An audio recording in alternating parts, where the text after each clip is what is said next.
斯里蘭卡之旅第5日，我哋好早就食早餐同埋 check out，因為我哋今日要趕上8點幾鐘嘅火車，體驗一下佢哋仲未電氣化嘅火車，同埋去佢哋中部嘅山區睇睇嗰度嘅茶園同埋英倫圍風。火車度度都有，但係好似斯里蘭卡咁嘅火車系統就買少見少。佢哋嘅火車唔單止仲係柴油引擎驅動，路軌系統亦係少有嘅貨用列車闊軌道。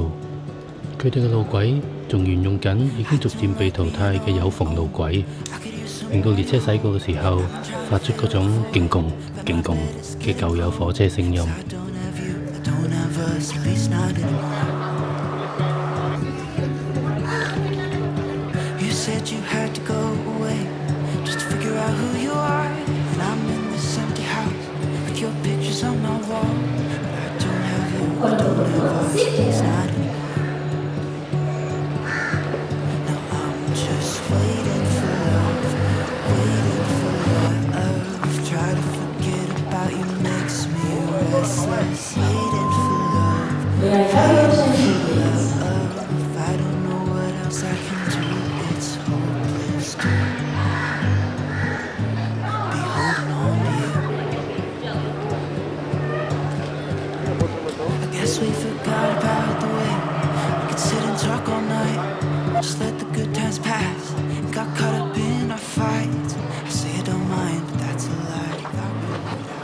望穿秋水，終於等到遲到嘅列車到站。但明明話喺2號月台，但2號月台嘅車門就打唔開，打開嘅反而係另一邊月台嘅車門。唯一有開嘅車門，又有個冇制服嘅大隻佬把手。明明都係2等卡，但係又唔俾上，雞同鴨講。月台一片混亂，大家好似喪屍列車走難咁。就喺呢一片混亂當中，我同老婆分散咗。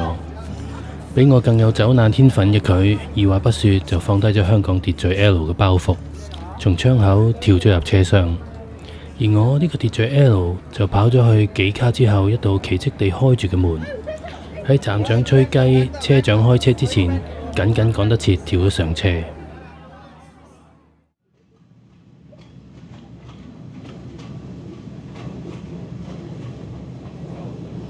就係咁樣，同樣都係2等卡。老婆就坐咗喺有位有車窗風景前幾卡嘅座位，而我就被困喺車卡接口、車門同埋廁所旁邊，同一大堆遊客同埋當地人一齊做沙甸魚，動彈不得。我又唔係唔逼得嘅，作為香港上班族，話晒都受過金鐘地鐵嘅訓練，喺逼車界嚟講，我自己都唔係等閒之輩。但似乎咁樣逼車對當地人嚟講真係小兒科。當你見到佢哋車上嘅小販點樣拎住貨物 be water 咁樣來去自如，就知道咩叫做一山還有一山高。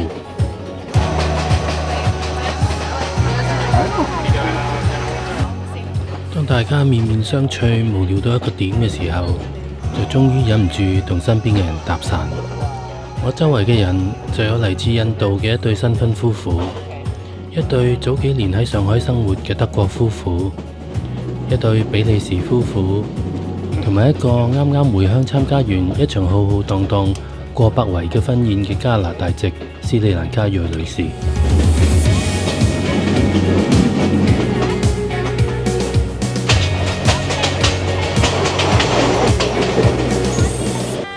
火車偶爾埋站，我致力保持平衡嘅 core muscle 終於可以休息一下。但車上嘅乘客數量落一個上兩個，完全冇減少嘅跡象。喺其中一個站上咗一對本地婦女，兩婦女都頗為健談。從女女充滿自信咁用英文同同行嘅遊客對答，從佢老豆自豪嘅目光，我確認我呢幾日以嚟嘅觀察，就係斯里蘭卡女性嘅地位一啲都唔差。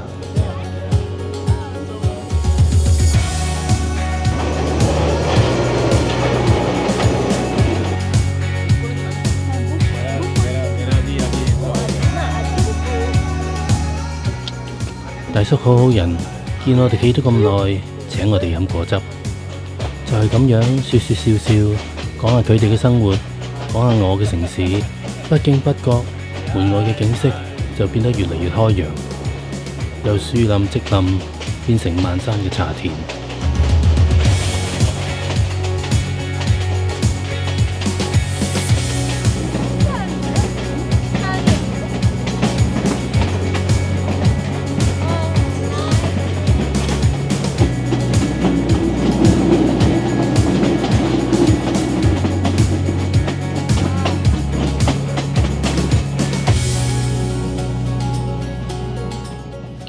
雖然冇好似預期咁，每個人自己獨佔車卡門口，對住外面茶園風景嘅標準 Instagram shot， 但大家都唔再介懷，反而好禮讓地一個一個輪流咁樣喺車門留影。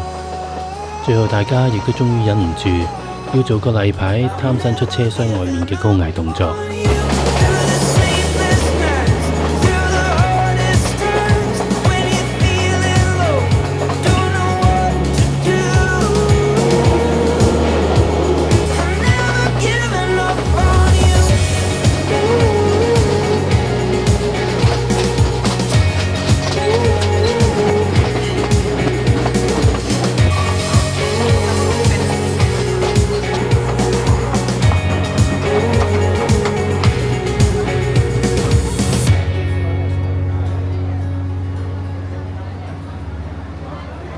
就係咁樣，我用咗4個鐘，深層體驗咗斯里蘭卡嘅鐵路文化。換嚟嘅就係呢個生意失敗碌。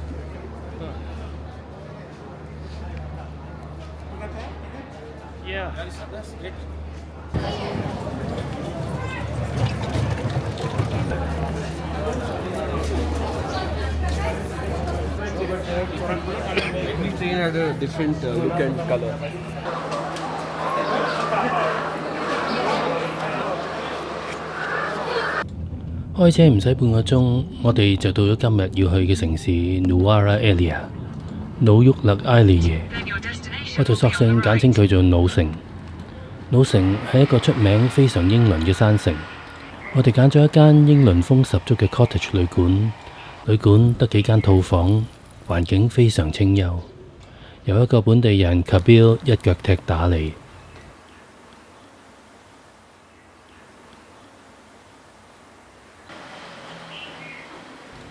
老城之所以咁英倫，都係因為殖民地年代英國人喺附近嘅山區建立茶園同埋製茶工廠，又因為山區氣候冇咁熱，所以吸引英國人聚居，漸漸建成咗一座英倫城市。山造就咗茶園，茶園就造就咗鐵路同埋呢座城市。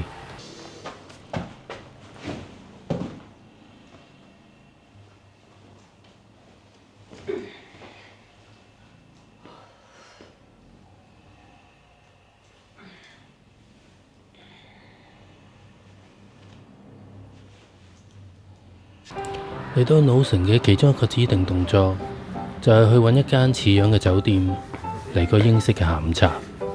飲翻杯 Earl Grey，順便慰勞一下我企咗4個鐘嘅呢副偈。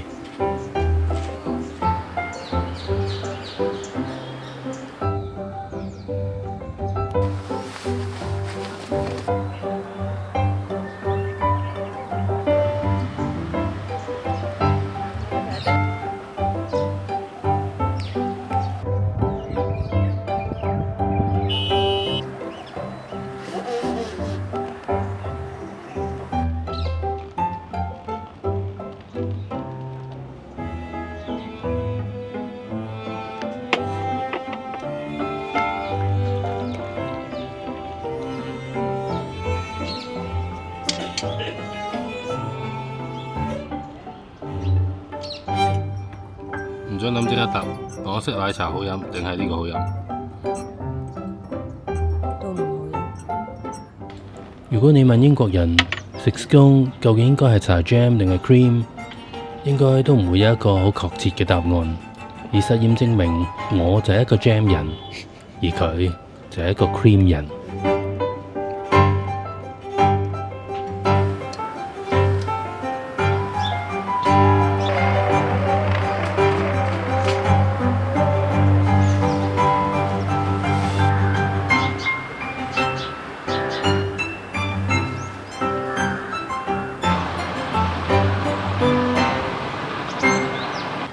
我哋跟住就去咗老城嘅郵政局，本來想買啲明信片寄返香港嘅，但因為係假期，郵局冇開。但假期並唔係 Boxing Day，而係佛教嘅聖樹日。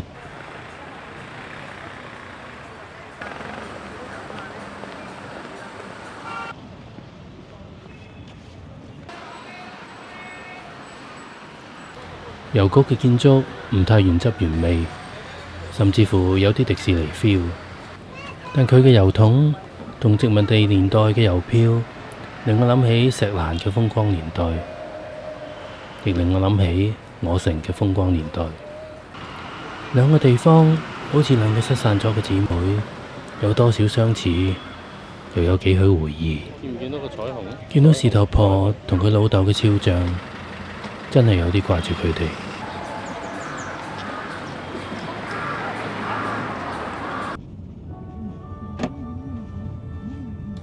講到類似嘅地方，老城亦都有一個維多利亞公園，但係唔同嘅地方就係佢哋嘅細路仲可以玩到馬騮架。我哋放假嘅時候，有好多人選擇到維多利亞港嘅兩岸。老城冇海，但就有隔離哥利湖 （Gregory Lake）。老城嘅人就會喺湖邊騎馬、放風箏、野餐、撐船仔同埋開快艇。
夜晚我哋去到老城數一數二傳統大酒店 Grand Hotel 食飯，裏裏外外酒店都好用力咁令你諗起嗰個輝煌嘅年代。酒店雕欄玉砌，衣香鬢影，餐廳服務周到，但唔知點解，我總覺得佢只係一個屬於嗰個已經逝去嘅年代冇靈魂嘅軀殼，而我個軀殼亦唔好得幾多。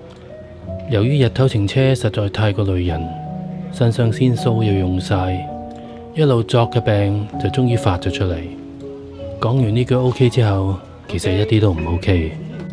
最慘嘅係返到旅館 Kabil 竟然唔見咗人。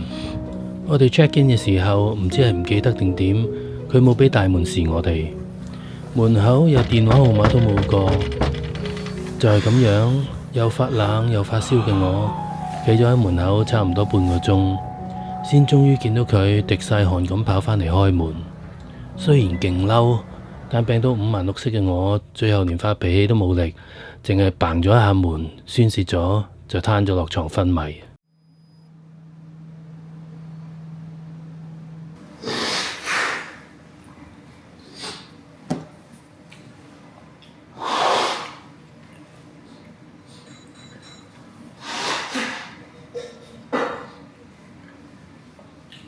我哋本來嚟到山區，有諗過要去爬斯里蘭卡最高嘅朝聖地亞當山嘅，但最後因為唔想扯爆副計，所以改為休閒地遊訪茶園。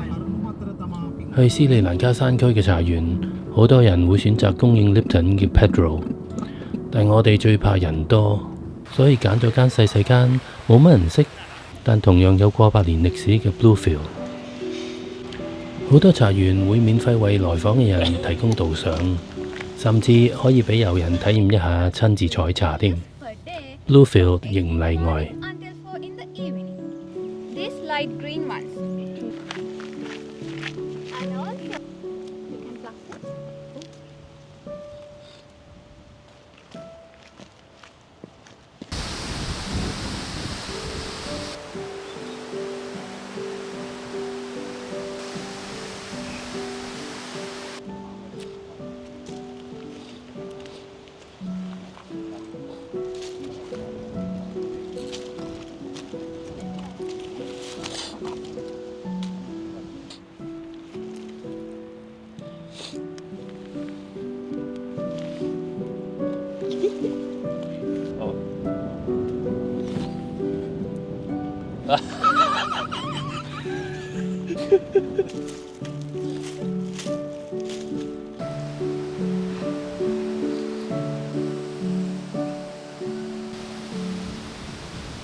我好喜歡 Bluefield 呢個地方，唔單止係佢嘅茶田，仲有佢嘅工廠。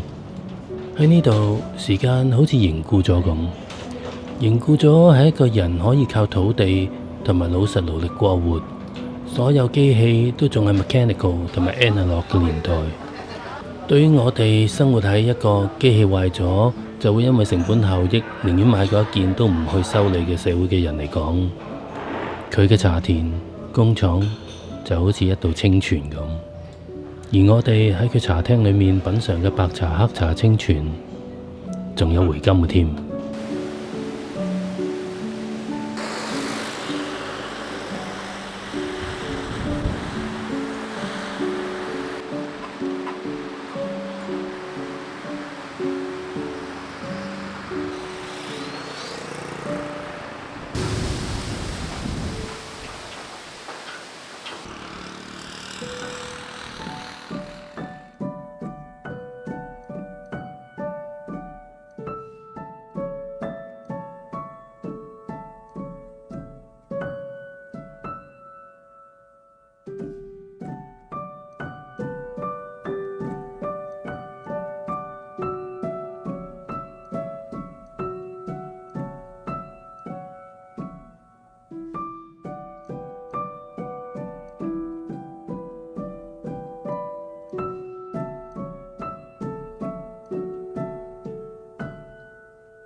臨離開老城之前，我哋去咗旅館附近嘅教堂參觀。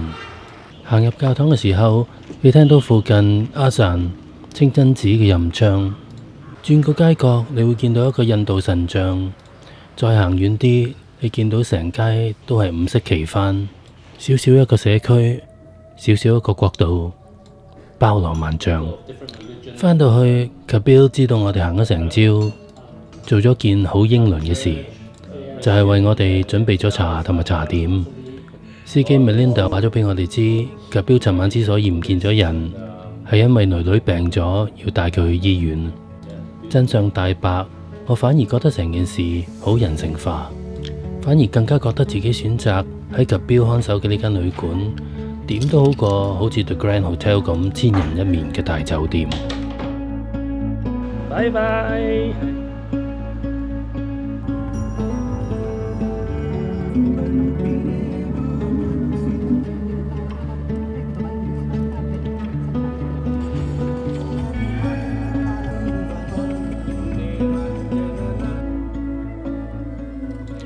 我哋又繼續上路啦，要去嘅地方同樣同火車有不解之緣。講緊嘅就係山區小鎮 Ella。Okay. See you tomorrow. Yeah. See you.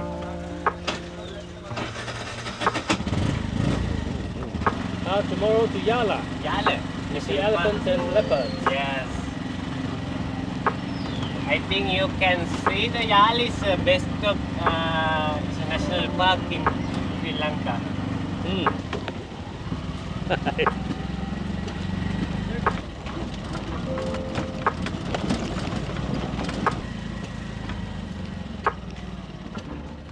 我哋唔選擇住喺繁忙方便嘅 town centre， 反而揀咗一間喺山坡上面好似執破爛湊合而成嘅旅館。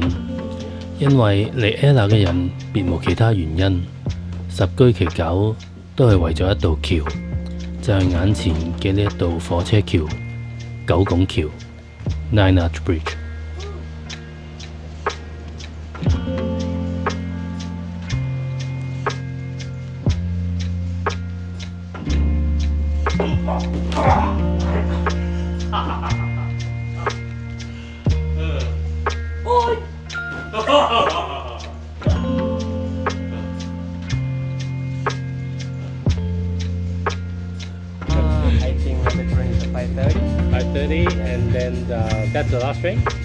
Last train is 7:30. 7:30. 7:30. 7:30 train is evacuation. Also 5:30 is evacuation. Okay. And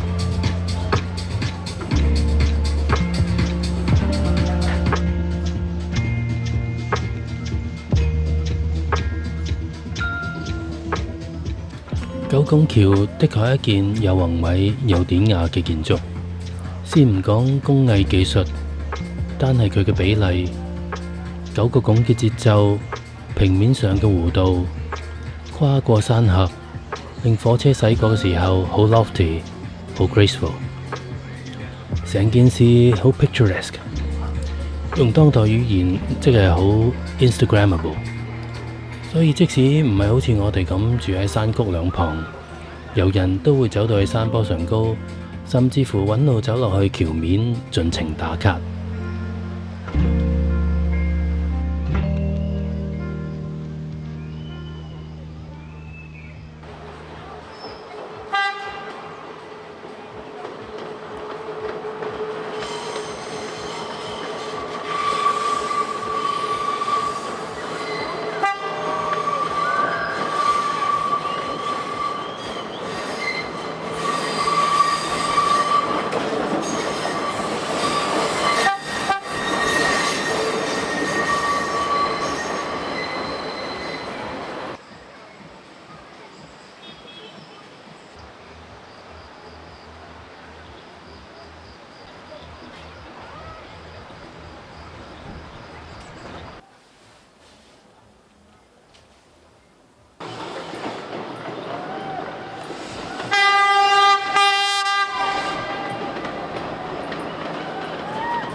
一早我哋就俾火車嘅笛聲叫醒，望住九拱橋食早餐，睇住山區嘅天氣瞬息萬變，的確係一件樂事。食完早餐，發現原來我哋有好多鄰居，而鄰居同鄰居之間似乎比較多拗撬。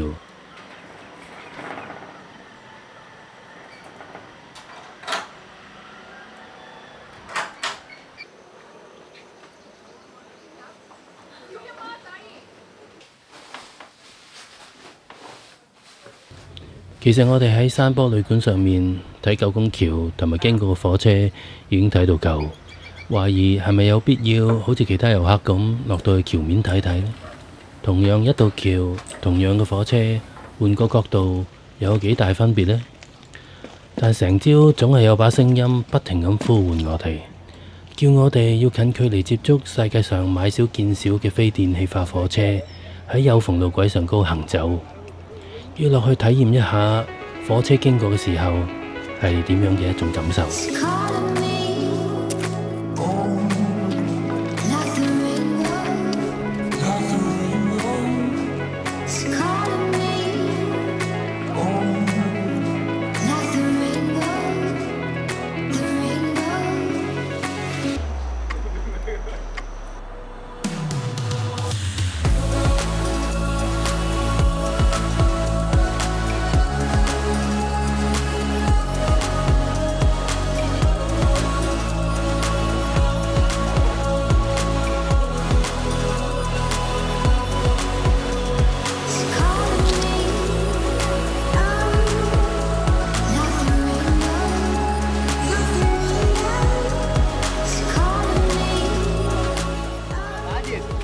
到嚟我先明白，同樣一道橋，同樣嘅火車，但並唔係單單換咗個角度。落到嚟有好多人同你一齊喺橋面上高遊走，大家對遲到列車嘅期盼，能夠用手觸摸到老式路軌嘅接縫，賣椰青嘅小販嘅叫喊，煲粟米嘅香味同埋炊煙，近望橋面美妙嘅三維曲線。然後喺隧道裏面傳出嚟火車獨有嘅鳴笛聲，柴油引擎燃燒嘅味道，火車路軌共振嘅嘶叫，火車喺你身邊劃過高低頻嘅立體聲音，火車帶動嘅風劃過你面上嘅感覺，車上面冒險貪伸出嚟同你打招呼嘅乘客嘅笑容，通通都係點解要落嚟嘅原因。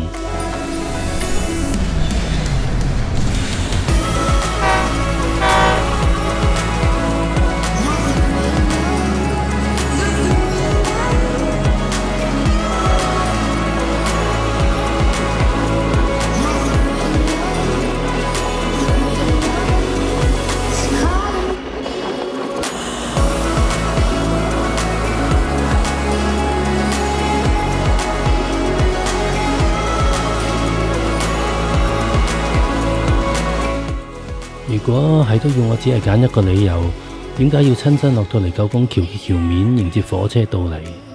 咁就應該係嗰份同車上面嘅人萍水相逢、擦肩而過、互換笑容、相濡以沫嘅浪漫。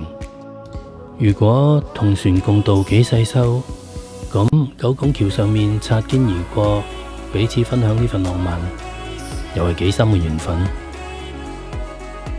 好慶幸我落到嚟橋面，慶幸被困喺嗰個車廂接口。